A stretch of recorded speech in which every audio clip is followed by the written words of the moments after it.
Olá pessoal, sou o professor Edson, estou aqui mais uma vez para mais uma videoaula, né? Dessa vez vamos falar um pouquinho sobre socket. Antes de começar a videoaula, chamo a atenção que ao final dessa videoaula eu vou passar mais uma atividade similar àquela que foi feita lá nas threads e também já vou passar o trabalho de vocês que é um trabalho feito com a junção entre socket e threads.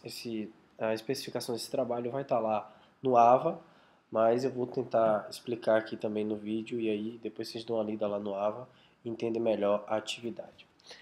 Mas basicamente é uma atividade de uma implementação juntando o que vocês viram lá com threads e os sockets. Vai ser a atividade aí que vai ter a nossa primeira avaliação, a primeira nota. Então, aqui nessa videoaula a gente vai ver alguns detalhes. Opa, deixa eu voltar aqui. A gente vai ver alguns detalhes como a definição de socket, suas características, e a interface e a sua implementação em Java, um exemplo de implementação. Então, um socket, ele basicamente é um componente que vai servir para a gente se comunicar via rede, para a gente fazer dois softwares, né? Dois componentes ou dois sistemas se comunicarem via rede. Então, a gente vai ter um processo transmissor e um processo receptor. E esses processos, esses dois sockets, podem trocar informação entre si sem problema nenhum. Então, aqui a gente vai ver onde o socket atua, né? Ele atua aqui na camada de transporte, abstraindo do programador toda a complexidade dessas camadas mais inferiores, a camada de rede, a camada de enlace, a camada da física. Ou seja, vocês não vão precisar se preocupar em serializar o objeto, de serializar, para poder passar ele na rede. Basta utilizar o socket, colocar uma indicação lá na classe de que o objeto é serializado, e aí você pode passar informações de um lado para o outro. Aqui alguns exemplos de método ou de funcionalidade que a gente vai encontrar no socket. Né? Então, para criar um ponto de comunicação, existe a funcionalidade socket, que a gente vai ver em Java que nem todos os métodos vão seguir esse padrão aqui, esse nome, mas a gente vai ter método lá para poder criar um ponto de comunicação, a gente vai ter método para anexar um endereço local a um socket, a gente vai ter método para fazer o que o listen faz, que é anunciar a disposição para aceitar conexões, mostrando o tamanho da fila. Ou seja, isso daqui indica que você pode dizer ao seu socket que ele aguarde uma requisição de conexão, ou seja, ele fique lá ouvindo uma determinada porta, e quando essa requisição chegar, você pode ter a opção de se conectar com o accept, né? Que vai aceitar aquela conexão que chegou de algum outro socket. E tem o connect, que é a solicitação de comunicação, de conexão que você pode fazer com o socket que está lá esperando, né? Que está lá com a função listen ativada. E aí, por fim, a gente tem o send e o receive, que é para enviar e receber algum tipo de informação. E o close, por fim, para fechar a conexão. Então,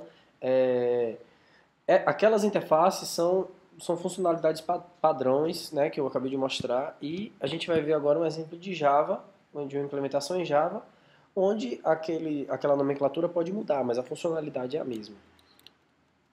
Então aqui a gente tem um exemplo de código, uma classe que eu chamei de serve com o método main, e nessa classe eu tenho aqui uma das primeiras linhas de código, eu estou instanciando um server socket. Então, se vocês lembrarem lá, o server, né, é uma das funcionalidades. Então, aqui eu vou executar a funcionalidade server e a listen ao mesmo tempo. Por quê? Porque eu vou passar aqui a porta na hora de instanciar o server socket e eu vou criar um server socket aqui, que é um servidor socket, ou seja, ele vai ficar aguardando conexão. E cá embaixo eu vou usar o accept, ou seja, aqui ele está aguardando a conexão. Ele cria um server socket e aguarda a conexão na porta 4444. Quando essa conexão chegar, eu vou dar um accept aqui. Ó. Então, A partir do momento que eu dou esse accept, ele vai ficar esperando aqui, aguardando. Quando a conexão chegar, ele automaticamente aceita e o accept retorna um socket aqui para que eu utilize. Até esse ponto aqui é importante a gente ter atenção, porque o server socket ele serve apenas para esperar uma conexão e aceitar ela quando chegar. E aí ele vai criar esse socket. Daqui para baixo, o socket, esse código aqui da classe server vai se assemelhar com o código da classe cliente, da classe que vai solicitar a conexão nesta porta. Lá a gente vai ver que não vai precisar de um server socket, mas daqui para baixo, essa classe vai ser basicamente a mesma da de lá. As funcionalidades que eu posso fazer aqui, eu posso fazer lá. Então, no caso, o fato de ser server só vai diferenciar nesse quesito, que é no quesito do esperar a conexão em uma determinada porta. E o outro não, o outro vai solicitar a conexão nessa porta, ele que vai pedir a conexão. Então, daqui para baixo, uma vez eu tendo o socket aqui, que já é a conexão feita, estabelecida entre as duas pontes de comunicação, eu vou criar aqui um print writer, que eu dei o nome de out, né? E vou criar aqui um buffered reader, que eu dei o nome de in, que vai tratar as mensagens que chegam. E o out vai tratar de enviar as mensagens para o outro lado da ponte, né? No caso lá o nosso cliente. Mas do lado de lá o cliente também vai poder enviar e receber. Depois a gente vai ver o código do cliente. Mas enfim, com o socket eu já criei aqui as duas pontes de comunicação que eu preciso. O out, crio desta forma, dando um new aqui no print writer, passando o output stream do socket. E cá embaixo eu vou criar essa variável in, que é um buffer writer, que vai ser criado através do input stream. Então, output stream e input stream reader. Através dessas duas pontes eu vou conseguir enviar e receber algum tipo de mensagem. Então, aqui embaixo eu tenho a utilização do out para enviar uma mensagem para o meu cliente, né? Eu estou dizendo aqui, servidor, ou seja, o servidor que está escrevendo, né? Sou o servidor, você está conectado. Então, percebam que utilizei out.println, ou seja, imprima lá do outro lado, né? Imprima lá no cliente, envie para o cliente essa mensagem. Eu não estou imprimindo na tela, não confundir esse out aqui com o system.out. Aqui é um out que vai enviar a mensagem para o outro lado da conexão socket.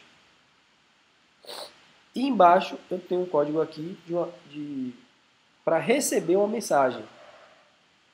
Então, a partir do momento que eu chamo in.readline, ele vai ficar esperando uma mensagem chegar, ele vai travar a linha de execução ali naquele ponto, até que uma mensagem do outro lado do socket, do outro lado da ponte de conexão, chegue. O que isso quer dizer? Quando o meu cliente, né, o outro socket lá, mandar a mensagem, essa linha aqui vai ser liberada, ou seja, essa mensagem vai chegar e vai ser impressa na tela, system.out.println.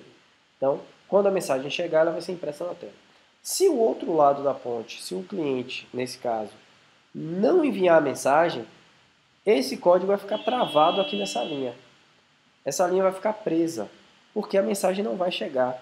E como eu já chamei o in.readline, ele vai ficar esperando, ele vai travar e o processo vai ficar esperando essa mensagem chegar. É o mesmo processo que acontece aqui quando eu crio um server socket. Ele fica esperando a conexão, um pedido de conexão. Se esse pedido não chegar, ele nunca vai executar as outras linhas de código.